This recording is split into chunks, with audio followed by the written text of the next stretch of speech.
Helo, shwmai, Adam here, Adam sydd fan hyn, a wy'n cydweithio ar brosiect cyffroes newydd gyda Menter Iaith i Benfro. A really exciting new project where we're hoping to root the Welsh language in your community. Gwreiddio'r Gymraeg yn ran anatod o'ch gymuned chi.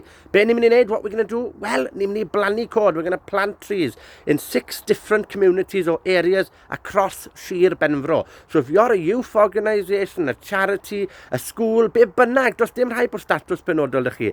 Cysylltwch gyda ni. That's all you need to do is film yourselves, ffilmio'ch hunan fel hyn, yn siarad am eich cymuned a beth hoffech chi wneud a pham o ran plannu cod yn eich ardal chi. That's all you need to do is share why you'd like to plant trees and how using the Welsh language in your community is of benefit to you.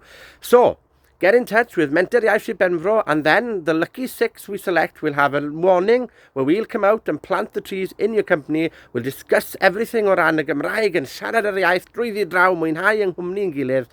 A gobeithio bydd na goedlannau bach, there'll be little small forests popping up across Sir Benfro. Ewch amdani!